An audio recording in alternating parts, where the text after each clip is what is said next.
Là, c'est sur la Java. Ok. Ouais.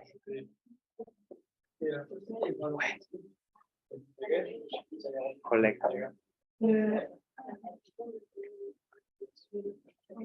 Je vais aller chercher le Vérifie si ça va passer. Ça va passer devant.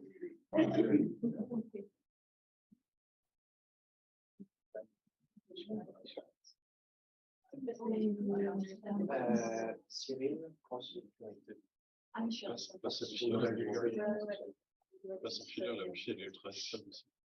Moi, ça va, moi. Oui, d'accord. Tout le monde va se connecter, tout le monde va arriver ici, on va rester en ordinateur, on va se connecter, tu vas faire ta déplacement. On a fait les répètes. Il y avait du monde dans la salle? Parce que moi, tu connectes au même soit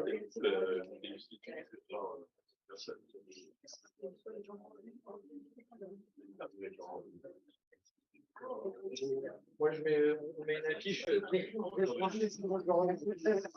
Interdit de travailler.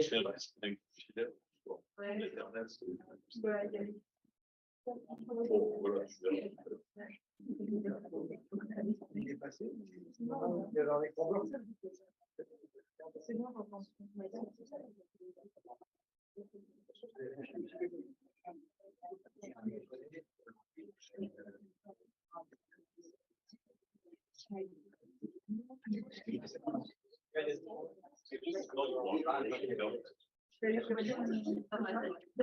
Oui.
Facilite l'accès à la software. On va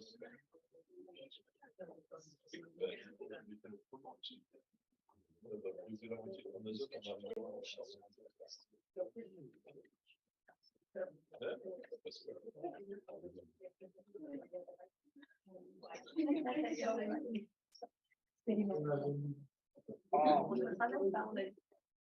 Je ne travaille pas, c'est pour écouter le live.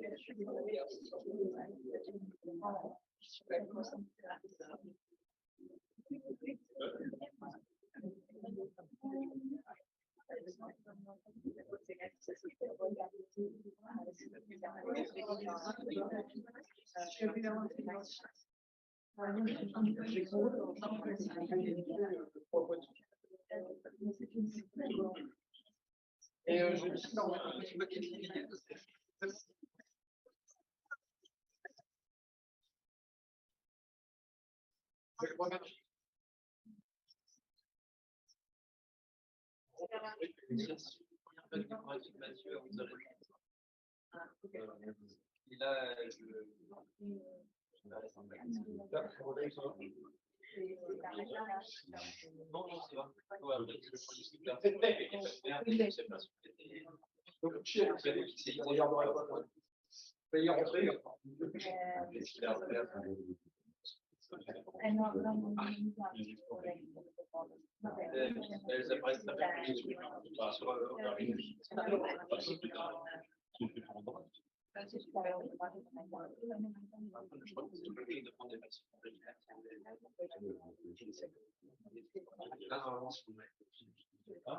Ouais.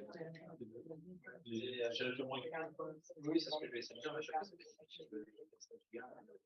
Oui, mais il y a. Je sais pas à quel point il y a une taille de clone sur le site.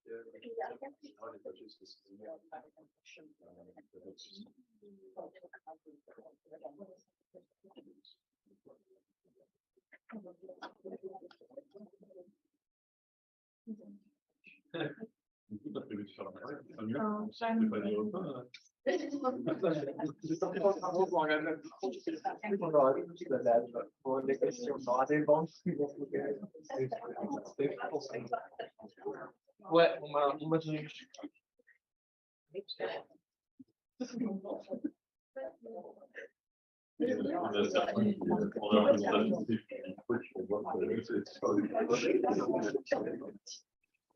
Oui, bon.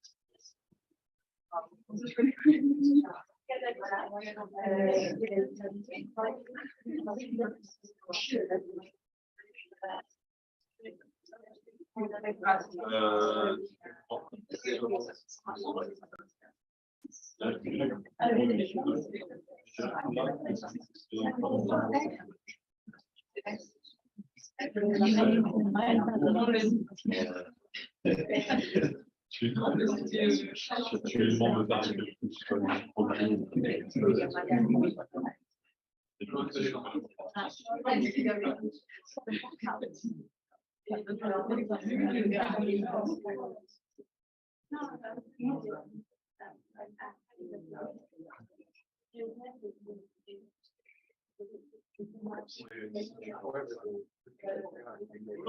Oui, et aussi,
Le programme, c'est lâché. Donc, on croise avec la ça. Alors, on va essayer. Vediamo se ti inizia il bello. Sì, certo. Il y a une personne qui posera des questions. Par moi, éventuellement, ouais. Les autres, pas distance. D'accord, ça marche. Les autres, pas distance. Tout le monde est là. Ça devrait aller. On va faire l'enchaîner.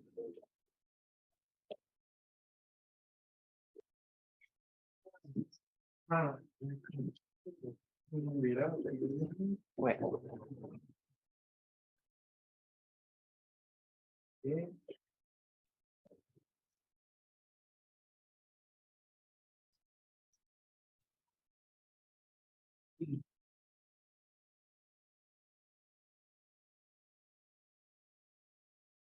Okay, good morning, everyone. So thank you to be here to attend for the defense PhD studies of Stefano Rubino. I'm Thierry Zopa, professor of the University of Versailles Paris Saclay, and I'm here as president of the jury. I was elected for that by the other members of the jury, and so you will attend this thesis actually here, this presentation. With different jury members that will present themselves. So I will ask for Karine Demick, who was one reviewer of the manuscript. Karine? Yes, so good morning, everybody. I'm Karine Demick from Toulouse. I'm working on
in this case, for instance, asteroids, which have been which were broken off due to collisions and then were captured by the gravitational fields of Earth and were then found on Earth to be able to be studied. So they are genetically linked to primitive bodies. However, they are quite an heterogeneous material, both in composition and in morphology. And this heterogeneity can often complicate the interpretation of some studies which can be led on the meteorites. One can choose to study and simplify the problem by studying only one mineral phases, working, for instance, on terrestrial analogs, in order to simplify the problem. And so another thing which can be done for this instance, when we want to study primitive body, is study terrestrial analogs, and more specifically serpentine and saponines, which are hydrated silicates. And other words for hydrated silicates is halosilicates. Serpentines and saponines are the main phases of Ci and Cm chondrites, which are a class of carbonaceous chondrites which has been linked to primitive, which is tentatively being linked to hydrated primitive asteroid families. And serpentines and saponines have also been directly detected on such primitive bodies, hence their interest in this kind of studies. Primitive bodies are, as I have stated, important in order to investigate the origins of our solar system, since they are compositionally related to the primordial protoplanetary disk of our solar system. However, they also flawed time capsule in a way, because they still underwent a certain number of different phenomena which may have altered either the mineralogy or the chemistry or both and of these bodies. There are, in my manuscript, I go a little bit more in depth about collisional events and the heating and thermolacos alteration, which can again alter the mineralogy of the body. I'm going to focus here on space weathering and more specifically on solar wind. Space weathering is an ensemble of processes which can affect the surfaces of primitive asteroids. And it includes a number of processes such as micrometeorite bombardment, cosmic and solar rays, and solar wind ion implantation. And in this specific work over here, I'm going to discuss more specifically the effects of solar wind, because solar wind is the main source of rapid space weathering in the inner solar system, and that's what we decided to explore in the work I'll be showcasing in the next slides. Space weathering is now fairly well understood on anhydrous bodies. Space weathering first started to be investigated with the moon, and then great insight came from S-type asteroid Itokawa, which was the target for the first Hayabusa 1 mission. And on anhydrous body, space weathering is now fairly understood thanks to these two bodies which were body investigated from celestial. But there are also a number of studies which are focused on olivine, which is another terrestrial analogs related to anhydrous bodies. So we pretty much now understand how space weathering works on anhydrous body, and there are a certain number of effects which we now connect to space weathering on anhydrous bodies. There are a certain number of spectral changes, such as darkening, which includes the reduction of the reflectance of weathered surfaces. There are changes in the slope, such as reddening, which includes the steepening of the visible slope. The contrary of that is bluing, which is the flattening out of the visible slope on weathered surfaces. And there are a number of elemental and morphological changes associated to space weathering on primitive bodies, which are sputtering, vesiculation, which includes creation of bubbles in samples, which you can see here on a lunar grain, on a space weather lunar grain, but also on a grain from S-type asteroid Itokawa. Also the creation of amorphous layer of multi-layer structures, which you can see here, and also the birth of iron-bearing particles. On hydrated primitive bodies, space weathering is now currently being investigated in the current scientific field. There is great insight which is being gathered from laboratory studies conducted on meteorites.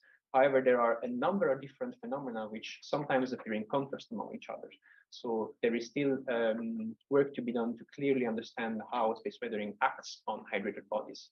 Such phenomena includes darkening and reddening, and sometimes brightening or bluing of the visible slope. And sometimes it can also happen to have a mixes of those. You can see here, for instance, on a work which was done on the meteorites, on the Murchison meteorites by Lasniak et al. You can see here some kind of reddening.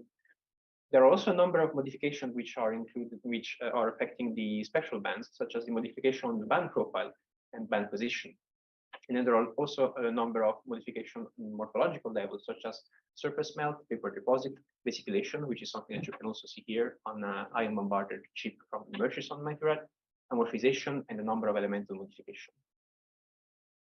Where do I fit in all of this? My goal here of my work was to hopefully provide some insight about how space weathering is affecting hydrated primitive bodies by working not on meteorites, but on terrestrial analogs, by simplifying the problem and working instead with heterogeneity heterogeneous material working with a more homogeneous sample. And so the goal of this work was, again, to have a better understanding and possibly better tracers of space weathering on the surfaces of hydrous primitive bodies. And in order to perform that, another goal was to be able to link the spectroscopic evolution and the morphological and elemental changes associated to space weathering on hydrated primitive bodies. The technical challenge here was to produce solar wind condition in a laboratory environment on a material which was relevant when we wanted to study hydrous primitive bodies or their surface. And the methodology which I applied to this was to characterize these analogs which were produced in laboratory of weathered hydrated primitive surfaces by infrared spectroscopy and electron microscopy. Why use these two techniques in particular? Because infrared spectroscopy can be directly compared with remote sensing data, the one which is taken from far away, and electron microscopy results can then be directly compared to actually space weathered samples, which can be identified in return sample return missions. Having described the physical context, I'll now move on to the material and methods which I've been using in order to perform this work. The first questions which one can ask themselves when they work on emulating the surface of a primitive body was the choice of the sample we wanted to use in order to replicate the surface of such a body. And so, as I've said before, I decided to work on terrestrial analogs, more specifically on 2 serpentines and 1 saponine. Among my samples, I have a few differences which I wanted to investigate and probe and see how this difference would behave upon weathering condition. And so I have various ratios of iron in my samples. I have a particularly iron-rich saponite over here. And then I have also different mineral phases which are dominating among my samples, which are have different crystal structures associated to them. I have chrysotile, which is made out of fibers. I have of circular fibers.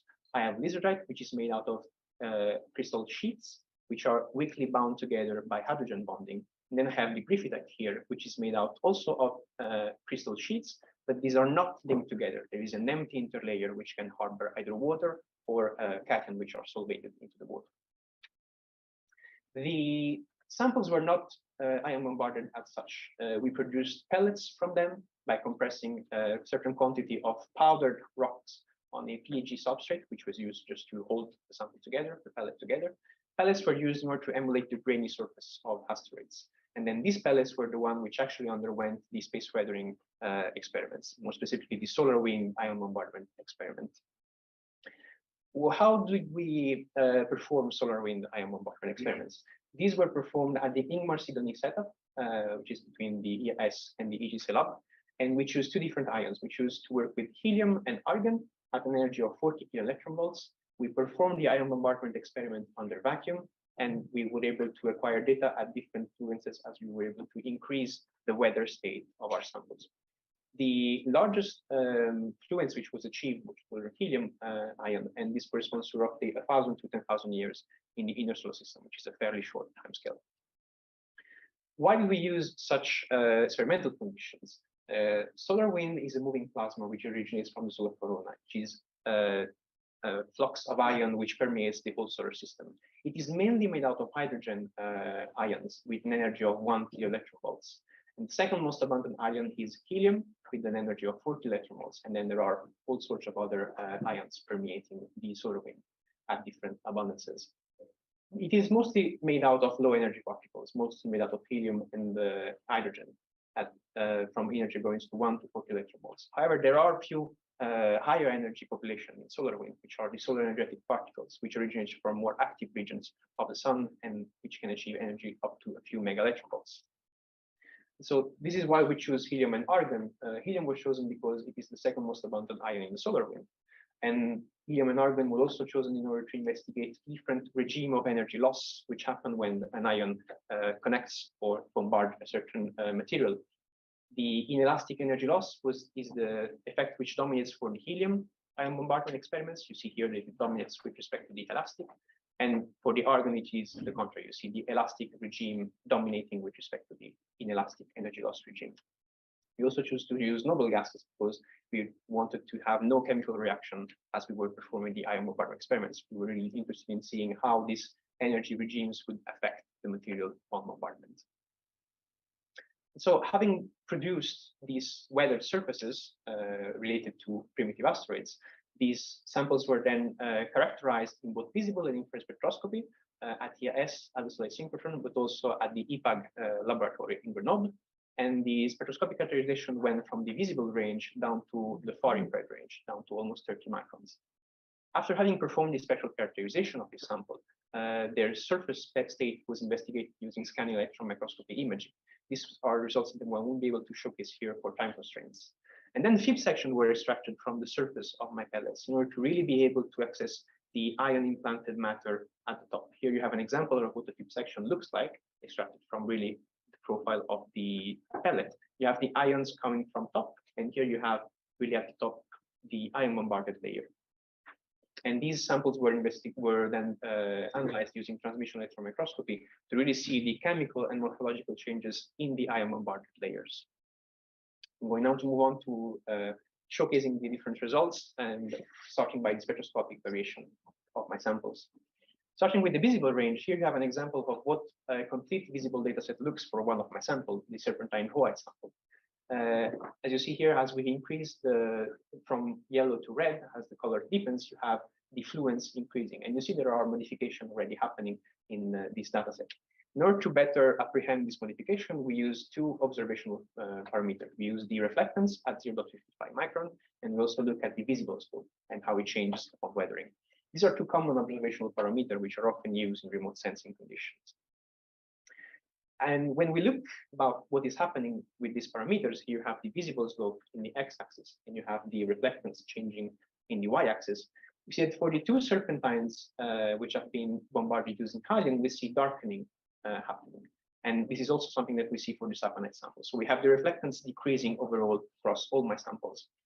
However, we see two different trends regarding the visible slope behavior. We see that the serpentines undergo reddening, which is the increasing of the visible slope. And we see that for the saponite sample, we have bluing, so it's the flattening out the visible slope. For the argon case, the behavior is quite unclear. This could be due to the fact that there are multiple competing processes, for instance, in the argon case, maybe, and there is no clear process which is dominating, and so no clear trend can be differentiated among the argon case, in contrary to what we can see here for the helium bombardment case. If we move further away in the spectral range, we encounter the hydration feature at 2.7 micron. The hydration feature is related to the MOH stretching mode, with M being a metallic cation. It is related to the hydration state of silicate, of nitrated silicate. And as we compare the pristine state of my sample with the bombarded state of my sample, which is the gray line over here, we see that the position of the feature shifts gradually to longer wavelength for some of the sample. We see that for the helium case, we see that there is this redshift happening for the two serpentine samples. And for the argon case, the shift is only visible for the serpentine white sample. The shift is fairly small, from 8 nanometer almost to 20 nanometers. So it's a fairly small shift. We also see that for my samples, in both the irradiation cases, there is nothing happening for the saponite sample. These shifts can also be seen on the when we increase the evolution, when we increase the fluence and the weather surface of the weather state of my pellets. You have the position of the hydration feature, and you have the increasing fluence. And you see that there is a gradual shift in position for the two serpentines, while nothing or almost nothing happened for the saponite within the error bars.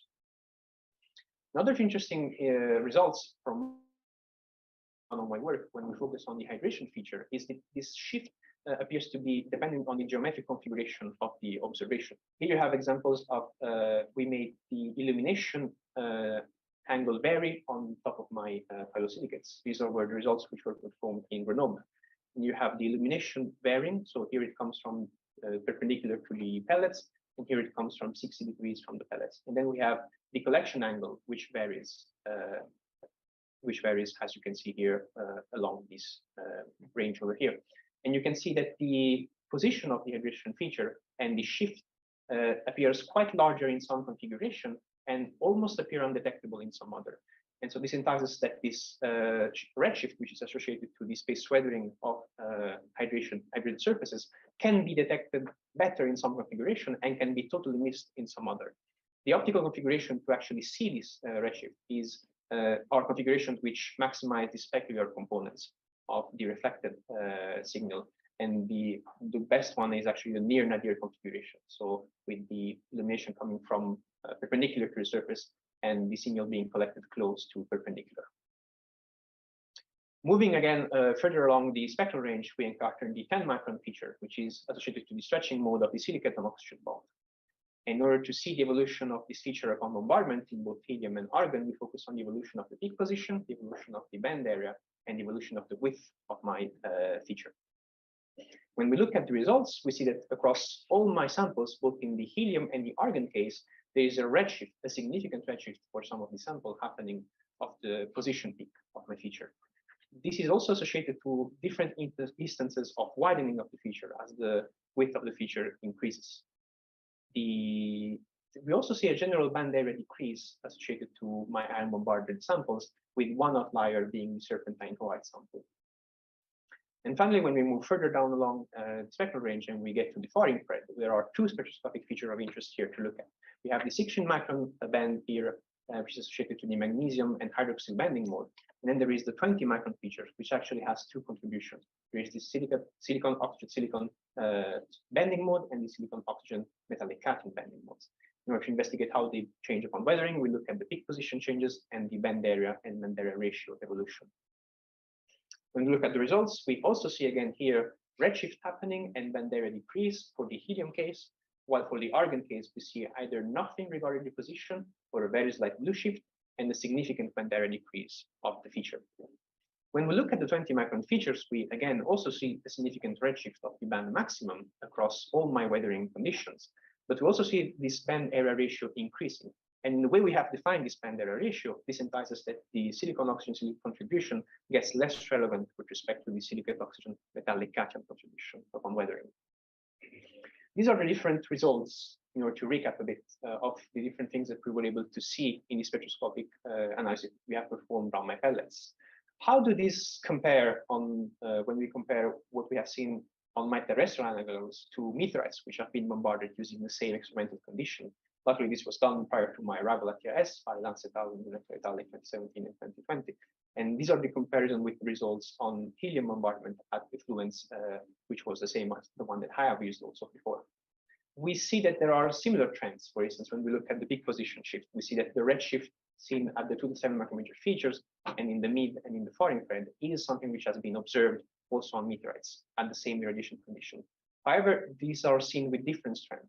For instance, the spectral shift which is seen, the spectral shift which is seen for the hydration features appear much larger on the meteorites, while with respect to what has been seen on my terrestrial analogs. Regarding the interpretation now of the spectroscopic changes, it is relevant to address that, for instance, in the visible range, darkening and reddening and bluing, which have been observed on the visible range, are often associated to the creation of iron-bearing particles, more specifically to the size of this iron-bearing particle, which are born after ion bombardment or space weathering experiments in general. And so, regarding to the size, you have reddening for micron size iron-bearing particle and bluing for nanometer size iron-bearing particles. It's also relevant to address that changes in the porosity and the grain size in general of my samples can also affect the visible spectral characteristic of my samples. So what we'll be looking at when we go at smaller scale and look with the transmission electron microscopy analysis, we'll actually be looking at some changes in the porosity of my samples and also the creation of iron-bearing particles possible. In the near infrared range, the position redshift of the hydration features can be interpreted as so. We know that the position of the feature can change with respect to the magnesium and iron ratio of phyllosilicate. And so this position iron rich, this redshift that we have observed here indicates that since there is a shift towards longer wavelength, there is this virtual iron enrichment or magnesium depletion happening in the matrix of my samples. This would entice us that there is preferential destruction of the magnesium hydroxyl bond upon bombardment. Similar discussion can be had for the position redshift of the 10 micron features in the mid-IR, which behaves similarly to the hydration features. We also have the band area decrease and the width increasing for the 10 micron features. This is coherent with the disordering and ion damage, which can happen upon ion bombardment experiments. And overall, we'll be looking again for evidence at smaller scale of preferential destruction of magnesium OH bond and evidence of lattice damage. Finally, for the far infrared range, the evolution of the band area for the 16 micron features is a direct can be directly linked to the destruction of the magnesium hydroxyl bond and the evolution of the 20 micron features with its redshift and the bandera increase, and also be related to lattice stamis, and again, the preferential destruction of the magnesium OH bond. These are all effects that we'll be looking at right now when we look at smaller scale with transmission electron microscopy, looking at morphological and physicochemical changes. So these are the kind of results and images that I'll be showcasing in this section. These are Z contrast images taken with transmission electron microscopy. And the larger the Z, the atomic number of the material which is being probed is, the brighter it will appear on my images. And we'll start by saying that one of the effects which has been seen across all my sample is vesiculation, so the creation of bubbles happening across basically all my samples. And this vesiculation appears in different shapes, sizes, and depth. You have round bubbles, which are associated here to the serpentine chloride sample, which was the one which has a main mineral phase chrysotile, which has this circular fibers happening. You see here, for instance, the vesiculated area, which is very large bubbles. And for the serpentine chloride helium one, you see a very highly vesiculated area, some of our transition zone with just this loose chrysotile fiber, and then more pristine chrysotile fibers over here. So these are the round bubbles. But we also see elongated bubbles, for instance, in serpentine UBN sample here, the helium bombarded one. And these are elongated bubbles which follow basically the mineral basal plane. And we also have, for instance, the emergence of semi-continuous rims of bubbles being born and then coalescing into a single bubble ring. These were observed for the argon bombarded samples. And so you can see here the different kinds of bubbles which are identified among all my samples. And we see that the shapes of the bubbles is an evidence of the crystal structures of the sample prior to bombardment. The size of my bubbles varies greatly from 20 to 150 nanometer, and the depth at which these bubbles are seen varies even greatly from 70 nanometers down to almost half a micron. Regarding the depth of the ion damage, we noticed that the ion damage which we were able to measure and observe on my samples is often quite larger than what had been predicted using the SRIM code, which is a code which allows us to derive the ion implantation depth, for instance, of the material when we give it the right parameters. This is not necessarily surprising, since the SRIM code does not take into account the evolution of the porosity inside my sample as we perform this ion bombardment experiment. And so this increase in porosity can explain how we are able to affect the material in much deeper. If we look, for instance, at what is happening for the argon case on my serpentine UBN and saponite sample, the creation of the bubble ring here, you have the argon arriving on the sample and affecting the SRIM implantation depth, basically. And you have bubble embryos starting to be born and created. As this bubble starts to grow, at some point they achieve some kind of critical size in which they coalesce into a single bubble ring. And this new bubble rim is particularly important because there is a new implantation and sputtering surfaces arising inside the sample. And this new implantation surface can then affect both the effects of the ion as they get inside the sample and re-sputter and re-implant the matter, basically be able to travel deeper in the sample. And this can also affect possibly the properties of photons which they enter the sample. And the different behavior of photons is what I am linking now to the changes that I have observed in the visible range. When we look also across my samples, we see two different kinds of elemental modification also seen across my samples. All my samples have oxygen loss, which has been detected at varying depth. You have an example of a profile, an elemental profile of one of my samples. Here you have the top of the phyllosilicate pellet, and as you get to the right, you get deeper and deeper into the sample. And this is the associated elemental composition of the line that you're able to see here. And you can see that when we get close to the top of the sample, there is this oxygen loss happening. It is relevant to note that this is only oxygen being decreased. And since this atomic percentage is normalized, it appears that this is also increasing. But when we look at the intensity of our measurements, what's really happening is oxygen being lost from the sample or evacuated from the sample.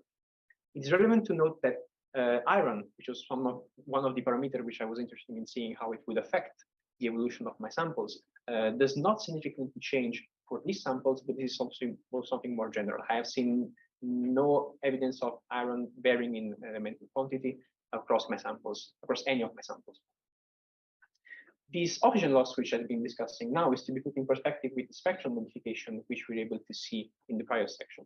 When we look at the redshift of the hydration features and the band area decrease of the magnesium OH bending mode at 16 micron, this oxygen loss is probably related to the preferential destruction of magnesium OH bond by a process which is called dehydroxylation, in which this bond loses the hydroxyl group. The dehydroxylation can produce gaseous species, such as O2, water, or H2, which can either be lost from the samples or they can affect the sample by aiding to the vesiculation, aiding to the creation of bubbles inside my sample. The other elemental modification, which I'm able to see only on my most altered samples, is evidence of magnesium mobility happening in my samples. There are multiple evidences that we have this creation of the silicate-rich and magnesium-poor surface ring, which is related to surface sputtering upon ion bombardment, which you can see here in this elemental map. This red line over here is the silicate-enriched magnesium-poor surface ring. You can also see it here in this elemental profile, which is located here. You have here the top of the sample, and you have this magnesium-depleted silicate-enriched area. It is also seen that we can also see that this silicate-rich and magnesium surface rim are often accompanied by a magnesium-enriched area, as if the magnesium which was located here had been, some probably has been spotted, but some was able to travel also deeper inside the sample and accumulate in this magnesium-rich area just below the magnesium-depleted area. And another evidence of magnesium mobility is when we look at some of the largest bubbles in some of my samples, we see that there is this different texture material inside some of my largest bubble. And when we look at the elemental composition of this agglomerate inside the bubble, we see that there are particularly magnesium and oxygen-rich agglomerate.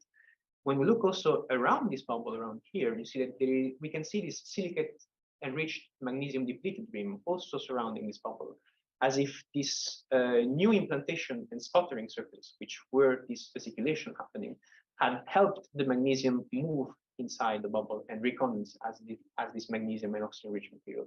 Overall, this is all evidence of the preferential destruction of the magnesium-OH bond happening upon ion bombardment. Another specific feature of interest, and the last one that I'll be showcasing here, is that for some sample, the gas that we use for ion implantation was actually captured by the sample. This is the case for the saponite argon bombarded samples, in which you can see the vesicles over here. And when we look at the elemental composition of this ion bombarded rim, we see that argon was able to be retained in some of the bubbles. I did not observe helium implantation among any of my samples, but it is known to happen on ion bombardment experiments. In order to recap what we are able to see, what we have seen now in this section over here, this is some tentative of reorganizing the different mechanisms that I was able to see regarding the morphological and elemental changes in my samples. You can see that as we perform the ion bombardment experiments, we have the loss of textures and also gas implantation. The gas implantation contributes to vesiculation, and this vesiculation is related to the creation of new sputtering surfaces. As the vesiculation and the bubbles are born, they grow and then feeds into this loss of textures, which in turn create new occasions for vesiculation. We also see preferential destruction of magnesium OH bond. This can lead to dehydroxylation, which again induces the creation of gaseous species, which can again contribute to vesiculation. So there are a lot of things which seems to connect to vesiculation happening across my samples. When vesiculation gets high enough, then we have evidence of magnesium mobility in the evidence which I've showcased around here. Most of these effects which we were able to see here at the nanometric scale can be related to changes which I've been able to see in the spectroscopic observable. The preferential destruction of magnesium OH bond is what we can relate to the redshift, which has been seen on the hydration feature, and also to the band area decrease of the 60 micron features. The loss of textures is something that can be related to the spectral changes of the 10 and the 20 micrometer features, while vesiculation is the observable which I'm relating to the visible changes in my samples. There is still work to do in order to make this mechanism and this interpretation finest. Something which I need to investigate further now is how these different behaviors can be related to inelastic regime and elastic regimes in order to relate them to the two ion bombardment conditions which I've been using. Something that we can already discuss here is that we see that the dehydroxylation appears to be more prominent for the helium bombarded case. So we feel that dehydroxylation is more tightly related to inelastic regime energy loss, while loss of texture and vesiculation appears to be more prominent for the argon case bombardment. But this gets complicated by the fact that we have also a strong dependency of the original crystal structure of the sample prior to bombardment. So this is something that still needs to be further investigated in my work. I'm going now to discuss what I'll be able to see in my different samples and their implication with actual space weather studies on actual space weather materials and in real space weather conditions. So in this work, there were a certain number of spectroscopic and morphological and elemental changes which we were able to see on my samples. And what I want to discuss here, that some of these changes had already been seen, some can explain some of the stuff which you have already seen in real case scenarios. Some are currently being investigated, and some may possibly be found later. I'll explain later what I mean by that.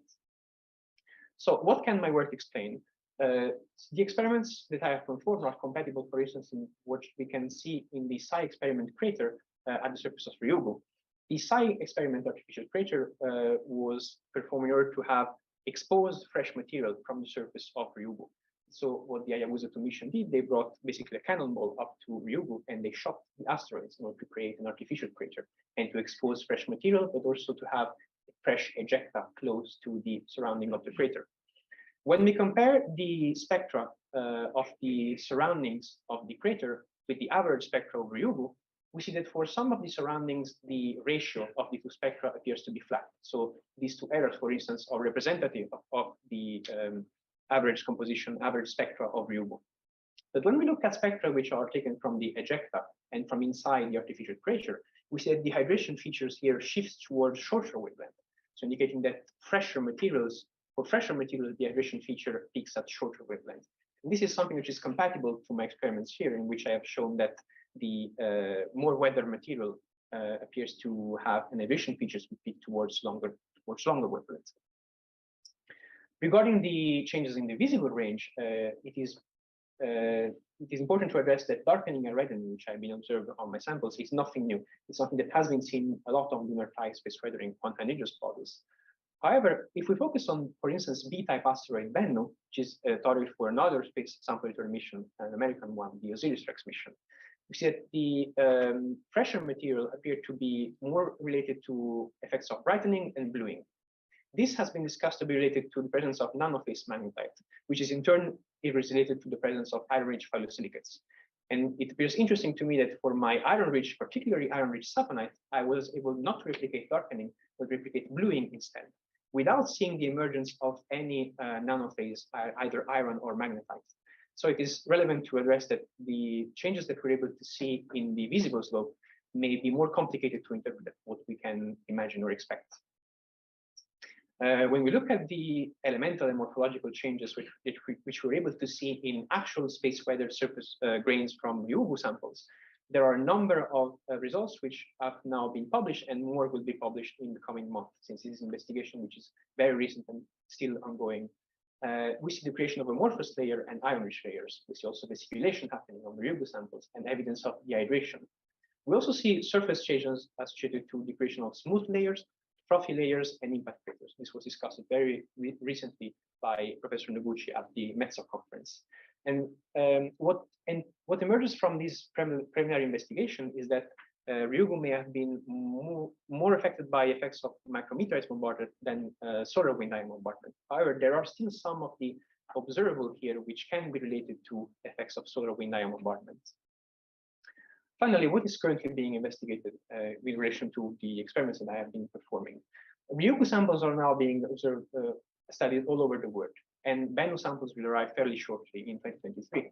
So we can expect a lot more analysis on TEM data and on actual space weather trains on the return samples. We can also expect a number of studies being conducted both in the mid and in far infrared range. However, this is something that can be actually done quicker in a sense, because we have the data from the OTES instrument of the OSIRIS-REx mission. The OTES instrument was the one dedicated to acquiring data in the mid infrared and in the far infrared range of the surface from Bennu. And we can already start to discuss some of the data which has been measured in relation to space weathering effects, and some of these space weathering effects which I have been discussing in this presentation. For instance, if we look at the mid-infrared range, this is a figure from a preliminary work by Lance et al. In 2020. We have here the distribution of the mid-infrared band, the 10 micron features at the surface of Bennu. And you see that there are three populations at different three peak positions for the 10 micron features. And it has been hypothesized that one of these population, the 950 centimeters minus one, could be related to a space weathered population originated from this first population over here. When we look at the far infrared data of Bennu, we can actually look, for instance, at the 16 micron feature, the magnesium OH bending mode, which appears to be basically absent from Bennu. This could be either related to the composition of Bennu, since Bennu is fairly iron-rich, and so this bend should be quite weak to begin with, or it can also be related to the space weathering effect, which I have been discussing over here, since we have seen that the bend area of this magnesium OH bending mode strongly decreases upon weathering, which is something that was also observed here in Brunet et al. 2020, while comparing the Bennu Ote spectra with ion-bombarded, helium-irradiated Taglish-Sheikh and Miguel meteorites. Then what could be found later in relation to what I've been discussing over here? One of the strengths of the work that I've been performing is that the experimental condition of this work, working on pure mineral phases on one singular phases, has produced ion-bombarded standards of one mineral phase. And so in this work and the discussion that I've been leading up until now, I've been comparing these ion-bombarded standards to the primitive bodies which are now currently studied, such as Ryugu and Bennu. But it's possible that the standards may be replicating space weathering effects on bodies that we haven't started to consider yet. For instance, my particularly iron-rich sample, which is the griffithite, is often used as an analog of a Martian hydrated silicates.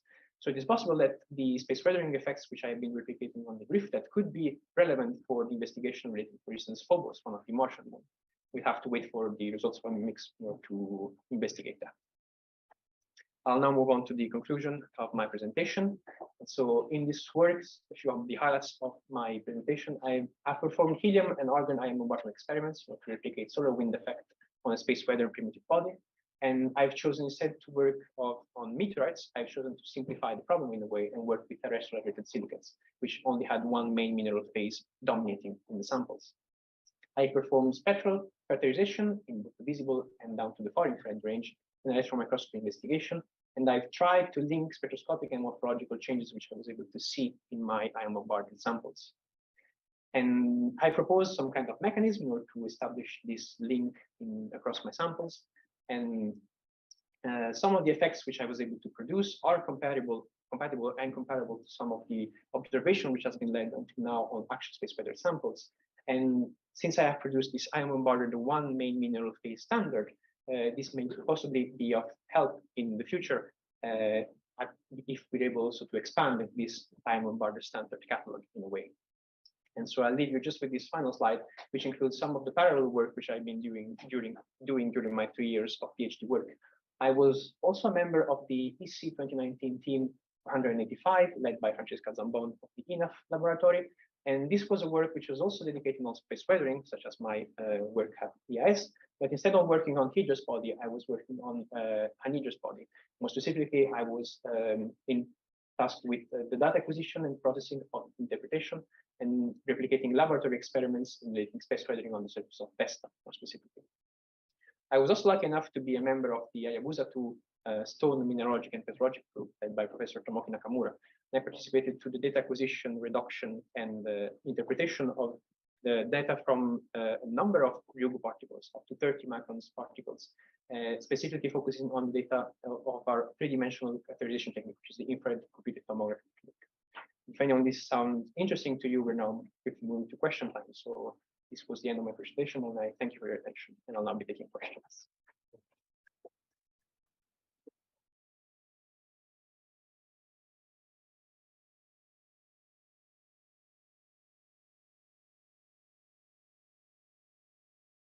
Okay, thank you, Stefano, for this clear presentation. So we'll move to the question part of your defense. So I will ask Karin to start. Please, Karin.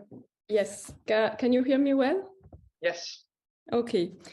So first of all, I would like to apologize not to be present here with you. I would have liked to be here in person, but it was a bit complicated to travel yesterday in France.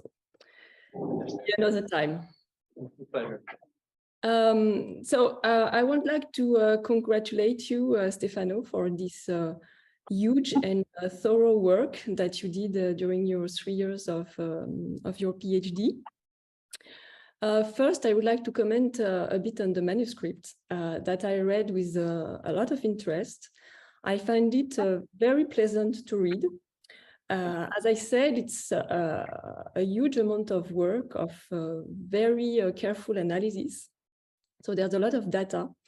And I found that you really succeed to present them in a very clear way, with a lot of very nice and informative figures and tables that you present also during your defense that really help to synthesize all your results and also all your interpretation. So really, congratulations Thanks a lot for that.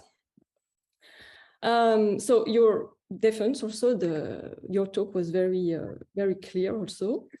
But okay, I have a few questions. So I will start with quite a simple one.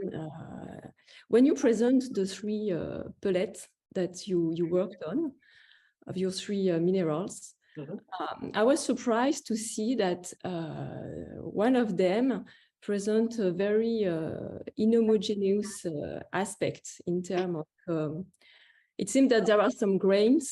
Yeah, this one, no, the one after. The serpentine rawhide. So I thought, okay, what are these dark grains? Is it an effect of size, of composition?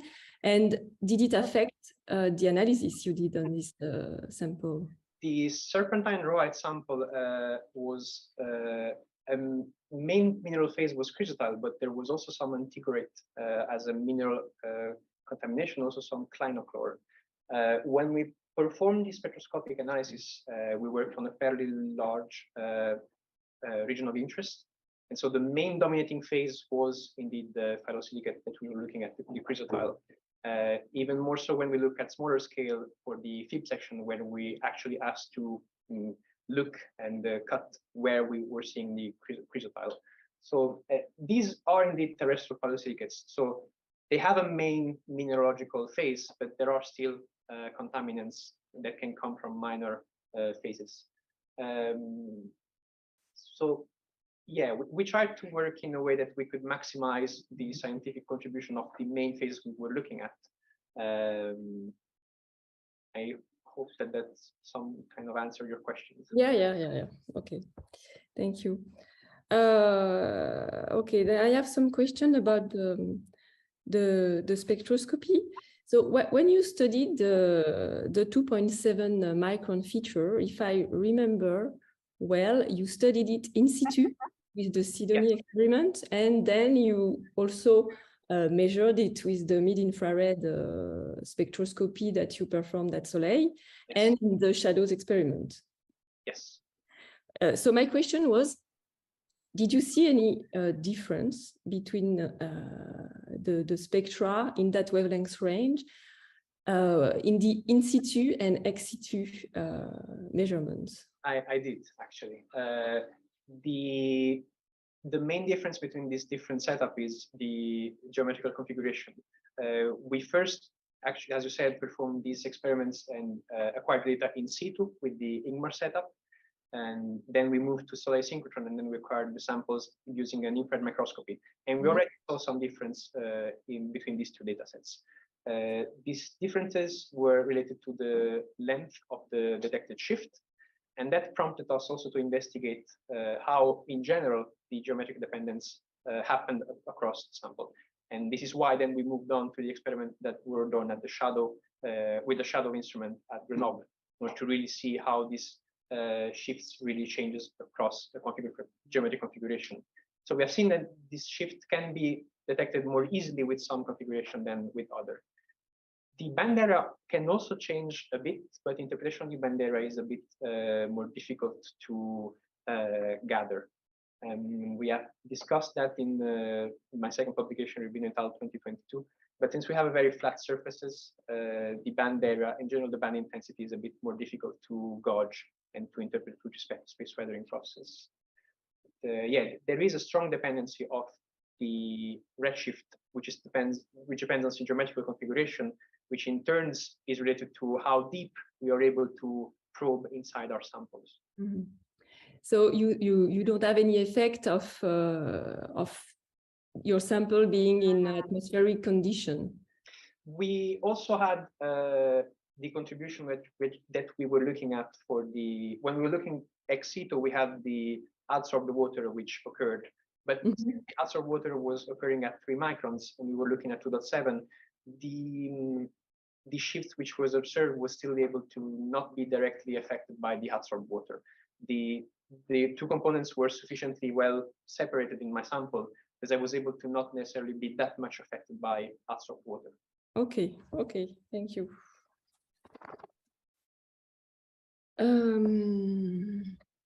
Yeah, so I come to my other question.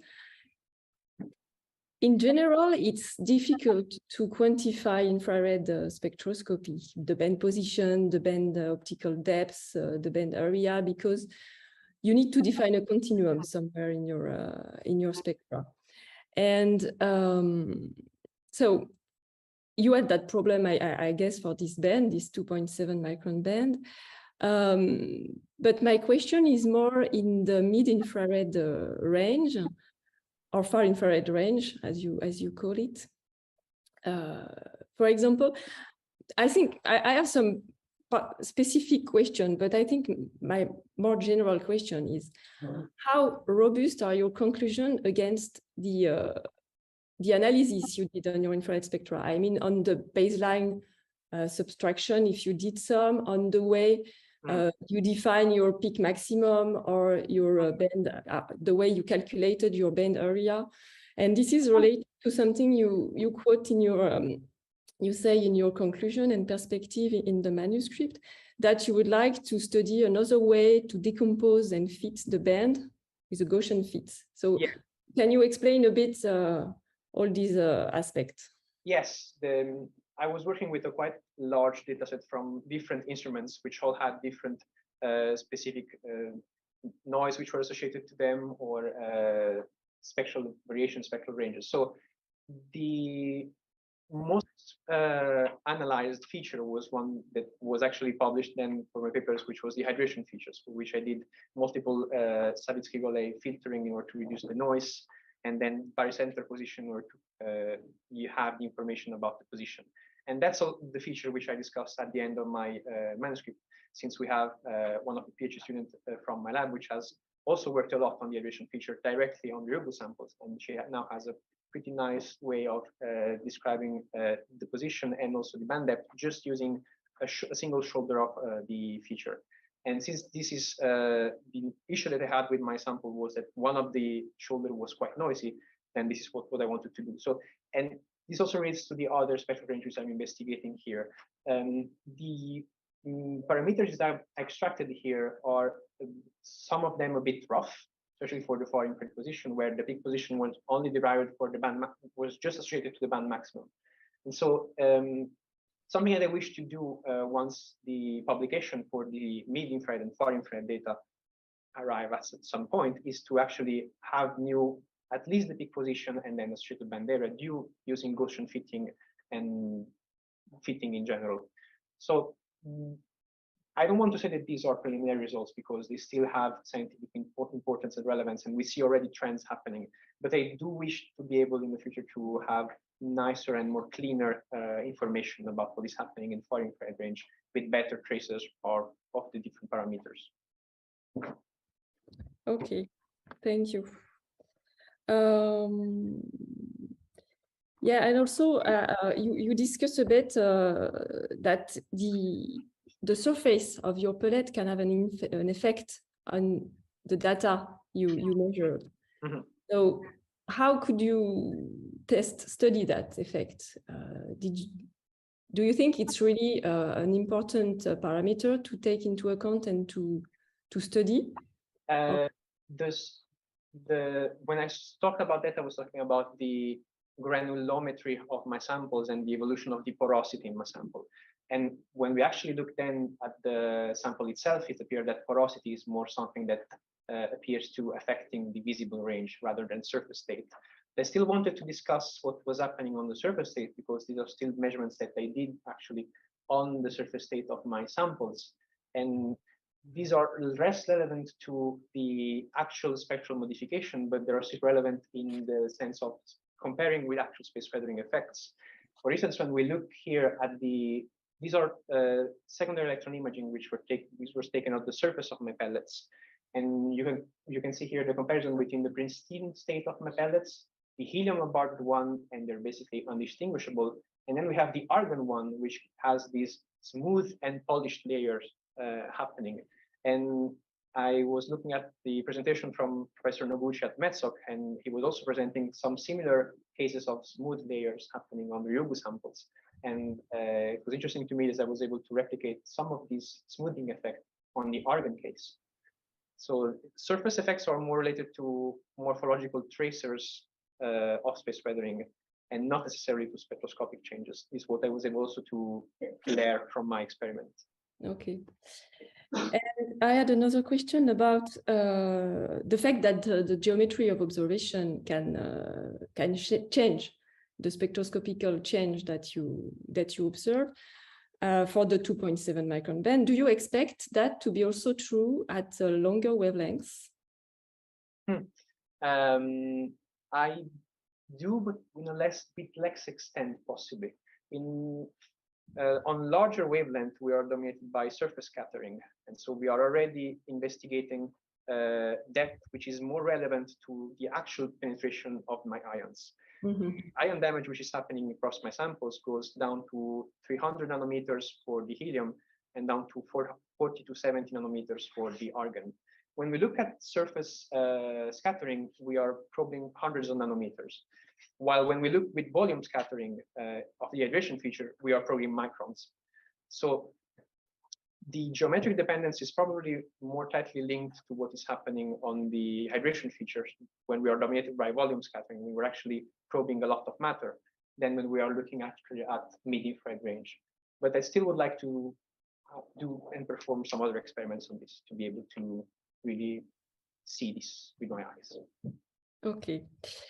I have a very simple and maybe naive question about the characterization, the morphological and physicochemical characterization you did.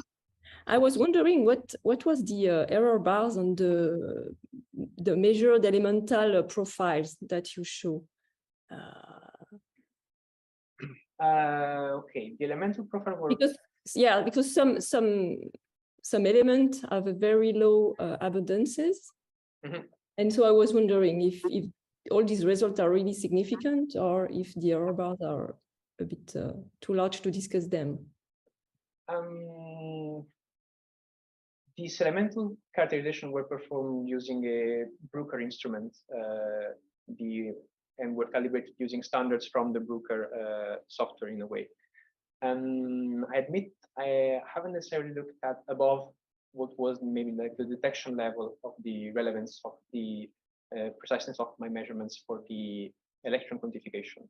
But for instance, we looked at what the pristine matter was composed by in the deeper material of the sample, and then we compared that to the theoretical composition, having the composition of my ferrosilicates, and that rounded up fairly well.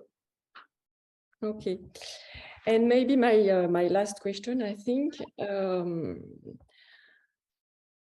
So you discuss about the relevance of and the application of your work to study for result from space mission and from sample return mission.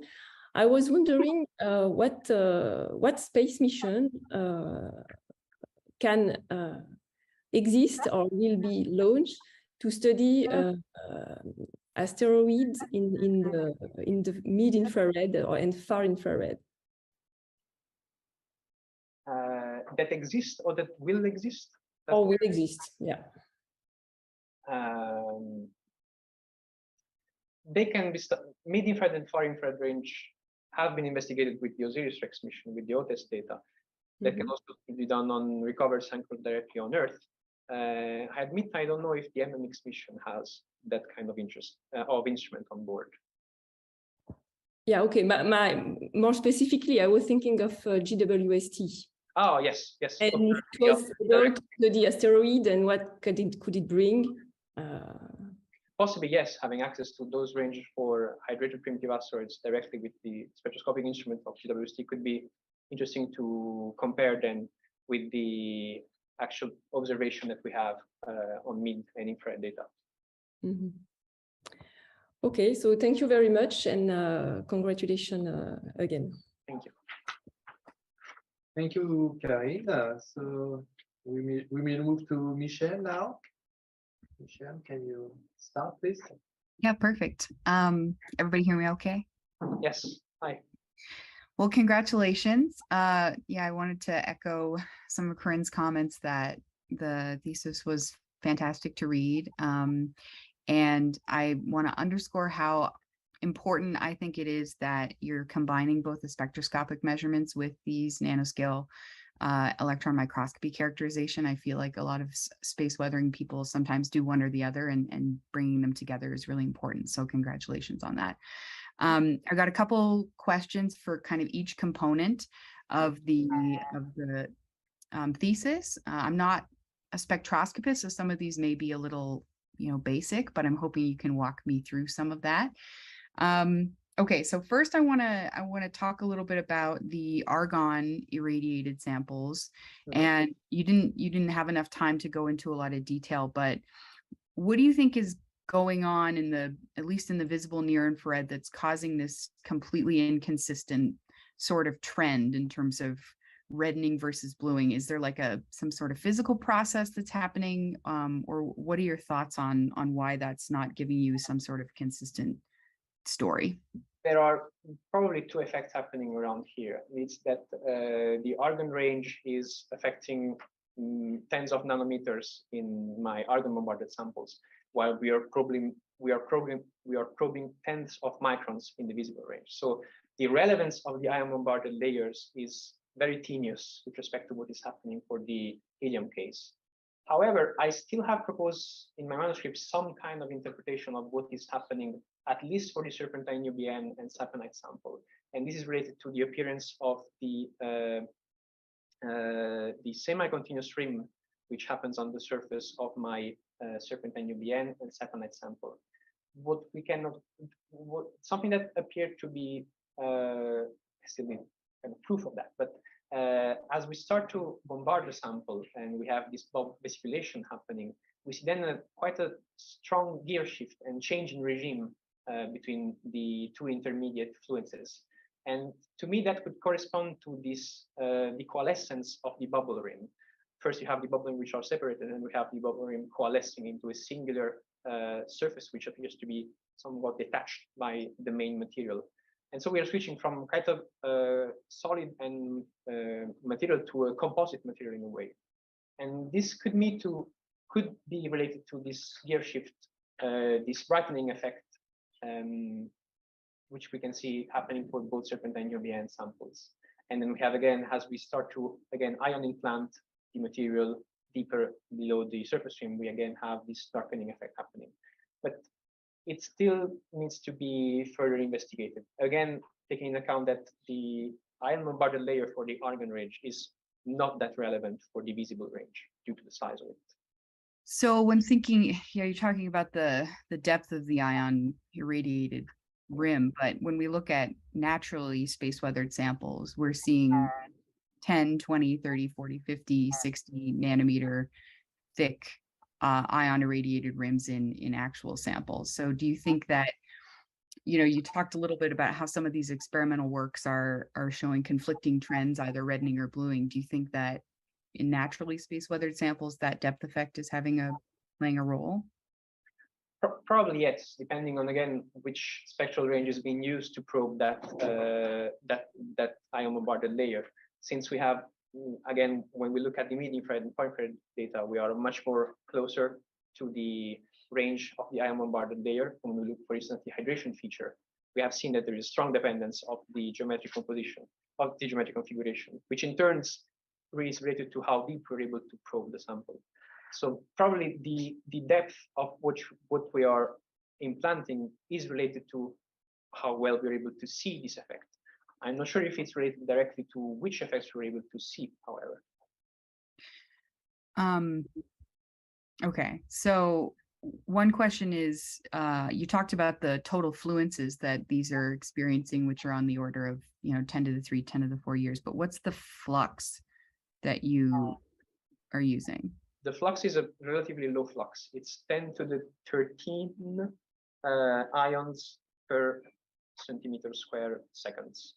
So it's a generally low flux, which is used here for this Simon-Barner experiment, in the hope of not heating the surface of the sample as we perform the experiments, which can be checked on when we look at the surface state of the pellets. So, I mean, it is low, and that's pretty standard for what people are using for ion irradiation stuff. But it's still many orders of magnitude higher than what the actual solar wind is. What kind of effect? I mean, we've started doing some low flux experiments down at 10 to the 11, and we are seeing really significant differences in especially the development of vesicles and the thickness of that vesiculated layer. So, what kind of role do you think that flux effect is playing in these?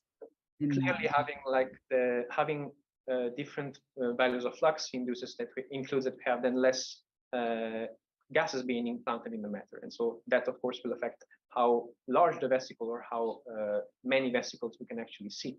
And as we have these flux increasing or not, we can also expect to see differences in how extended the ion damage possibly of the amorphous or less amorphous layer can be.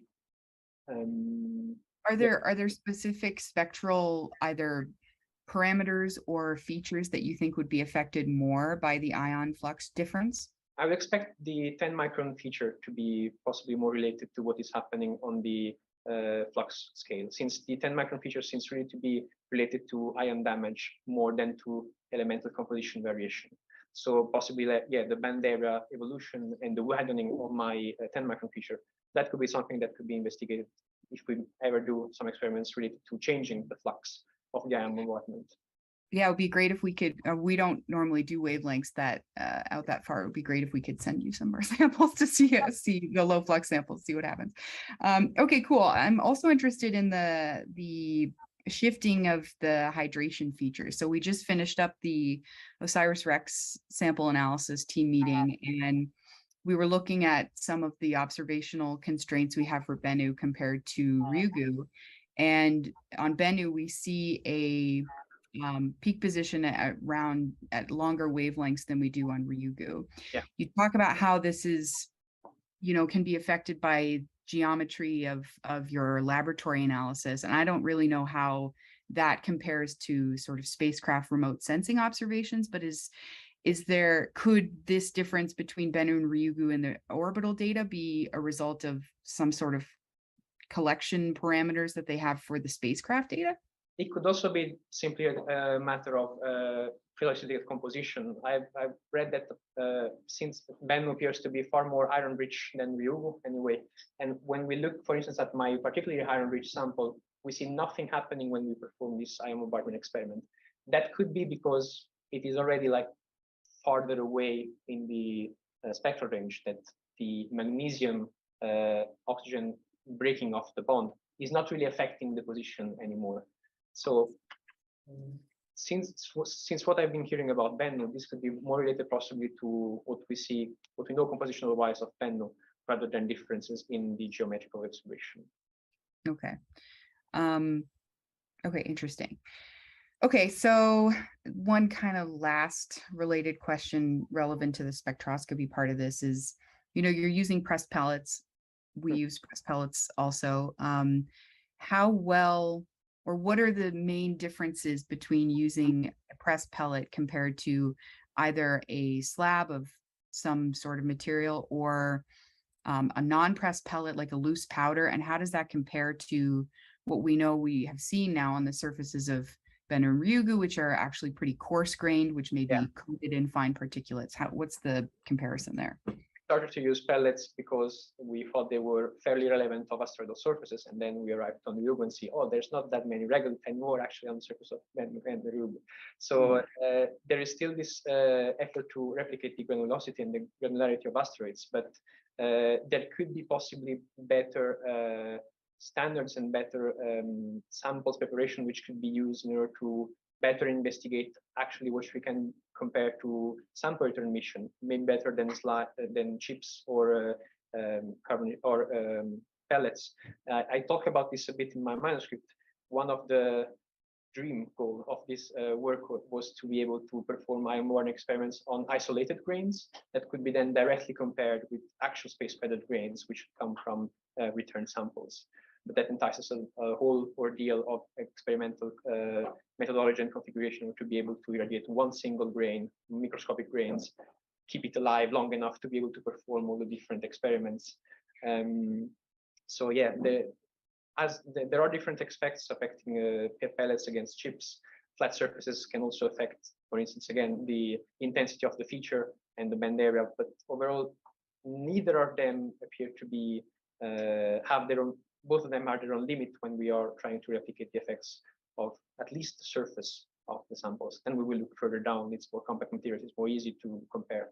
But yeah, there are limits to what we're able to perform and gauge and discuss when we look at pellets or chips. Okay, great.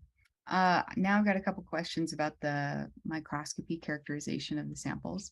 One of the really interesting things, well, there's lots of really interesting things, but the magnesium-rich agglomerates that you see forming kind of inside some of those vesicles, what do you think that is? Like, what phase do you think that is? And then they're on the order of what, 50, 70 nanometers. That's, to me, that seems like they would probably form some sort of optically active component that might be affecting the spectra as well.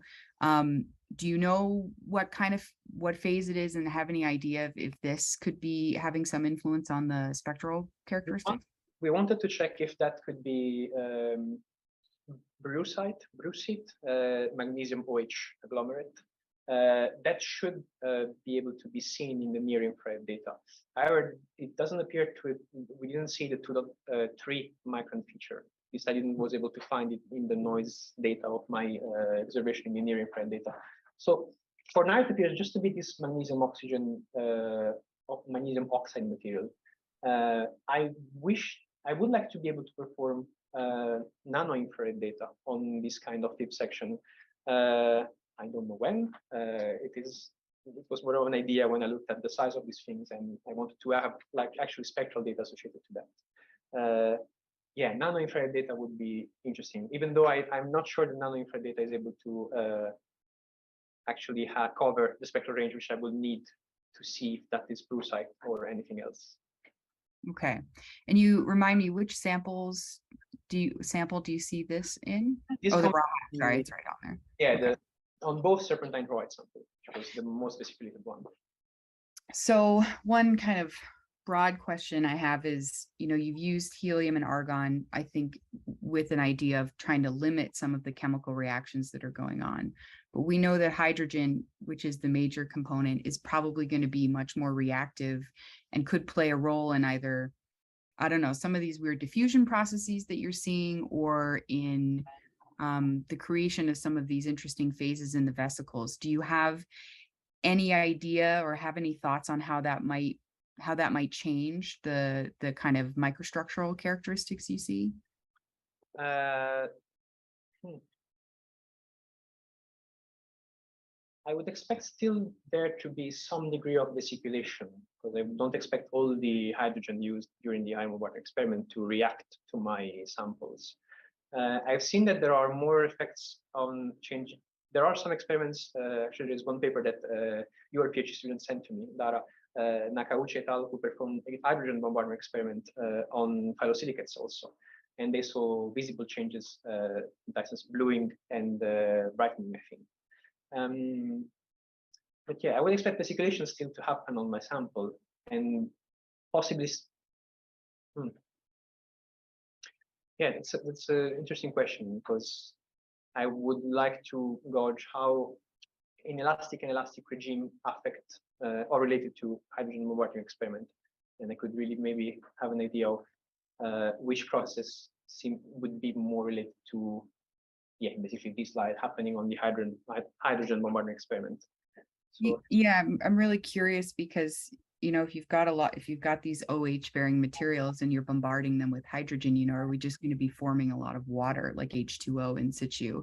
And would that then change the, you know, the 2.7 micron feature, either the band depth, the band position, anything like that? So anyway, something to think about. Yeah. Okay, I think I'm mostly, oh, one last, you were talking about comparing these to Ryugu samples, and we've seen a lot more evidence, well, not a lot more, but we've seen evidence for micrometeoroid bombardment on Ryugu, maybe in higher proportions than we would have thought compared to Itokawa samples. But how strong or how robust were these samples after the irradiation? One thing I'm wondering if is happening is we've got these really friable surfaces, you know, these grains from Ryugu are so friable that maybe these ion damaged layers are just cleaving, you know, during sample collection, during transport back to Earth, during handling in the lab. So did you notice, you know, what the surface looked like, or how easy was it making the fib sections, that kind of thing? It was not easy. I wasn't the one which performed the fib extraction section, but I was told that, yeah, we're already working with quite a fragile material, which was, since we are working with not a compact structure, but with either sheets of crystals or like fibers of crystals. So this is already quite a difficult and material to handle, quite fragile material. If then we augment the porosity in it and we amorphize it and we induce ion damage, that can only complicate the extraction of this process. So yeah. Okay. All right, well, thanks. It's really exciting work, and congratulations. And I think I'm done. Thank you, Michelle, to keep the time. And I ask Alessandra Otundi to ask a question. Alessandra, your turn. Yes. Actually, Stefano, I don't have a specific question, but I really would like to congratulate, because it's a huge work. I find it very clever to combine different analytical techniques. And it's also very difficult because normally you have one technique and then one aim and you go for it. But in this case, you really have a range of analytical techniques and also a range of final aims. And I think it's really something like a loop, that it's with nice feedbacks for in situ remote sensing instrument measurement, but also for analysis of extraterrestrial material on ground. So I really enjoyed your presentation specifically because it was very clear, very synthetic but complete, and also the plots were very accurate and very clear. So I really congratulate, and that's all for me. Thanks. Okay, thank you. Short, but that's fine. And we'll move to the last examiner, Takaaki Noguchi, please. Takaaki. Hello. Hello. Thank you very much for your very interesting presentation, and I enjoyed reading your thesis. Thank you very much. Thank you. Your results seem to be basically consistent with our result on Ryugu grain that are related to solar wind space weathering. Yes. And by the way, I'm not familiar with the reflectance spectra at all. Here, I'd like to ask one entry-level question. Sure. About your spectroscopy, and that not appeared in your talk, but appeared in your thesis. Mm-hmm. Sorry. At page 80, you said that in the mid-infrared range, the feature around Christiansen feature keeps information about very surface. Okay. Yeah. Why? And I'd like to know the reason.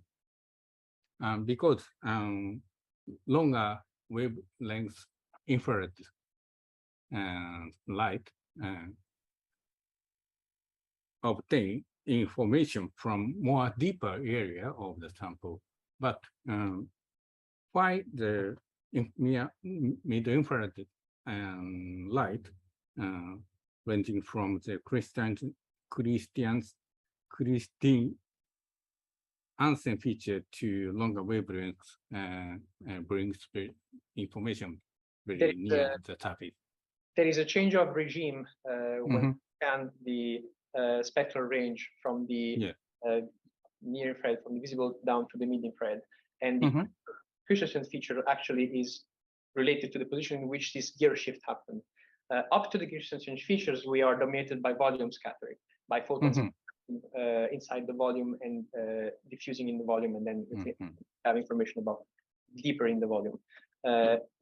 We have below the Christensen features, there is a shift in regarding the complex optical index of a material, in which the imaginary parts start to dominate. And then we are dominated by surface scattering, in which we are closely sensible to the utmost top layers of what we are actually analyzing. We are how deep the Soutenance? Hundreds of nanometers. Oh, again, really? Again, microns when we look, for instance, in the near. I see. I understand your sentence in at page 80. Thank you very much. Thank you. And congratulations again. Thank you. Thank you. Okay, thank you, Takaki. So, it's my turn. So I'm not a specialist at all, even if I understood a little bit what you do. Actually, my big question is that I think we caught actually the difficulty to, let's say, to compare the results you obtain at the microscopic scale in a lab with the macroscopic data you can get from space and even from the collection of samples that were done. So I was just wondering how, it's really general, maybe naive question. So how can you be sure about the results we can get from this collection of grains compared to the result you get? Maybe it's not well formulated, but you saw that there were many processes. The goal is for me to be able, in our case, in laboratory experiments, to be hopefully able to either analyze directly comparable directly space weather material with an extensive standard catalog of what can happen upon these processes. That can be meteorized, that can be terrestrial analogs. Basically, if we have enough data, hopefully we are more easily able to perform this connection between real cases and what we were able to reproduce in laboratory environment. Luckily, we are plenty of people around the world doing this kind of work, so hopefully the data set we can compare to is quite large and interesting, and also the beauty of it that we can compare across different studies. But yeah, it is an inherently complex task to be able to relate all these different processes happening, which we're able to replicate here on Earth. Okay, so to complete my question, I was wondering if some in situ analysis at the surface of the meteorite should give more information about the process occurring at the surface compared to the collection of samples. For instance, yes, that could remove, for instance, it could remove multiple steps of the way in which things could go wrong, and we can lose information. Looking, for instance, at one of the examples would be the mascot data, which would have taken spectral Ryugu. That could be maybe directly comparable to the geometric observation, which can be related in taking off the surface of the samples, for instance, or just performing directly analysis on in situ data on the samples. But that comes with the limits of actually being able to carry the number of instruments that we would need to perform the experiments in situ.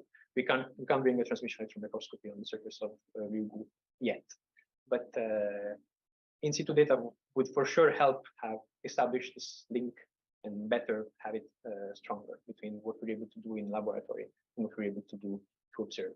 at the surface of these primitive bodies. Okay, thank you for these answers. As I have two more general questions for you. Actually, there was a pandemic event. You, you were. I heard of it. You were aware about that, I think. So I just wanted to know if your work was impacted by this sad event. I was lucky enough in a way that we were able to acquire plenty of the data regarding the hydration feature prior to actually up to the last day before the lockdown. So during the lockdown, I actually wrote my first paper, and so I was panicking because outside it was hell, but I was also panicking because I was writing my first paper ever. But I was actually, I think, one of the lucky ones here in the lab, which was able to have data and carried out some of the work during this pandemic era. So no, I think I was fairly lucky on that point. Great. It's good to know that there are PhD students who were not impacted by this, especially because you ran experiments. Actually. Yeah, that was the big fear of the situation. And yeah, last question for me. What's your plan for the future? If we decide to give you a PhD. I'm looking for a postdoc position, still working on small bodies, still working on either microscopy or transmission or electron microscopy. I'm looking for a position in Rome at the INA, to be more precise. Yeah, but I wish to continue in academia, continue with the postdoc, and hopefully something else later on. We'll see. Okay, thank you. So now I will give the floor to the different directors and advisors of your work. So I will start Thèse, maybe. So I have seen your presentation several times now, and I have to say every time, this is partially my knowledge about astrophysics. Every time I learn something, which is great. And I have to also say that this is not restricted to your presentation. In these 3 years, I think we had many interactions, and it was very diverse, and I think it was a very collaborative relationship in this sense. And I think we both were able to teach each other something, and I really want to thank you for this. And really congratulations for this. I've been following how you were doing your work, and you have done a lot more than what you could present in 1 hour, or even in the thesis. So I think you have grown from a PhD candidate to a PhD real candidate, let's say, because we cannot announce anything yet. No, but I'm kind of, projecting to the future. But I think you have really acquired the knowledge to stand on your feet and to continue this work. So congratulations, and thank you very much for working with us in Soleil. Thank you. So now I will ask Hugo, please. Yes. So when you say that the pandemic rate must impact your work, it's true. I think it is not fully true, because it was planned to you spend much more time in Ville. It is true, yeah. And but anyway, it has been done, and I think you were present for all the steps of the process. You did the SEM, you did the selection of the sample for the field, you did the TM with me, and you did the data processing. And we forget about the error bar on the yes. So it means that well, it could be well, if you spend more time on that, it should be better. But well, I like it a lot working with you. It was nice. You understand very rapidly. I would like to precise that I am the second sort of supervisor, so you are mainly an expert in infrared spectroscopy, so you are learning the electron microscopy, but I think you still know a lot. So congratulations for your work. Nice work. you have many nice weather. Um, you still have A nice paper to do, yes. The sage. Okay, so we finish with Rosario. So Stefano, congratulations for your work. Congratulations. Thank you for this presentation. Thank you for the 3 years that you spent with us. It's been a pleasure working with you. As Betty said, it's been a pleasure to see how you developed from a student into a scientist. I want to thank you also on behalf of the group because you've been working with almost everyone, I think, in the group at some point, and I think it's been a pleasure for everyone to have you here as a person, as a colleague, as a scientist, and we really appreciated what you did with us. And many things, you showed many things, as Betty said, there's much more actually in your work, and things that you couldn't show today, of course. And despite the pandemic, which yes, it was affecting also your work, it's inevitable in a way. But I think you planted seeds also of things that are not shown here today, but I think will give flowers in the near future. I'm pretty sure.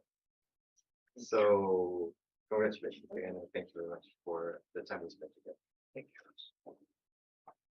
Okay, thank you very much, Rosario. So now the jury will take a few minutes to deliberate in the other room, and we'll come back for the final results. And everyone should log off. Change the Zoom link. So I have to reactivate the Zoom link.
appreciated that. So considering all the work you did, this presentation today, your manuscript, we obviously all agree to give you the title of doctor today. So congratulations to you, and I hope you will have a great career. Okay, thanks.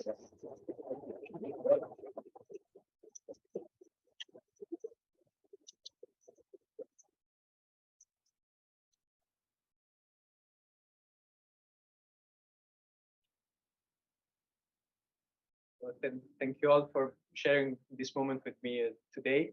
And there are a few people and general persons who would like to thank you. I want to thank you, the jury, and all the members of the that were able to participate and share with me this moment and judge me and evaluate me for the work and for being here in general today. I know that for some of you it's very early in the morning, some of you it's very late in the evening. So thank you again for being here. I would like to thank you, my wonderful directors.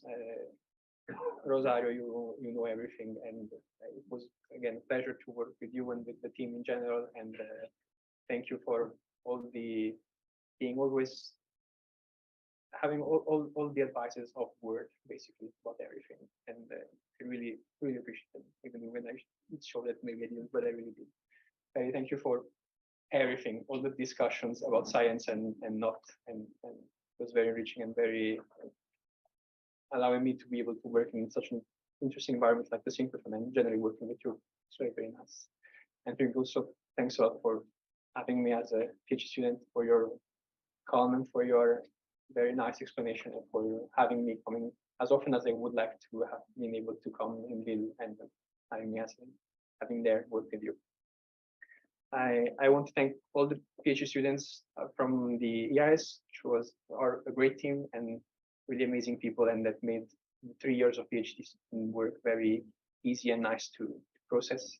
I want to thank my family for being here with me and coming here to see what their son, brother, and people in general in the family was able to accomplish today. I want to thank my friends for being here, and the lab in general, and my best friends for supporting me for 3 years of PhD work, and my wonderful partner for being here these last days.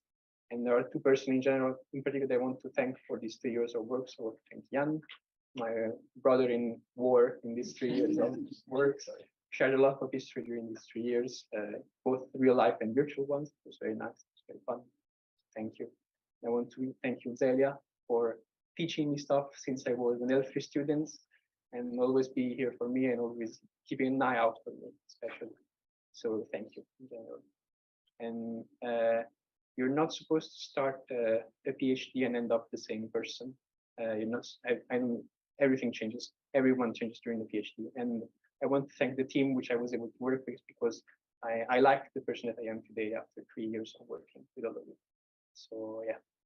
Before I start to cry, we'll now all go eat outside. So.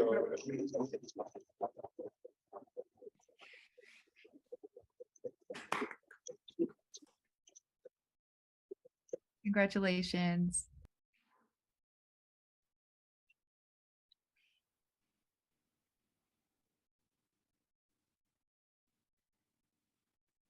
Okay.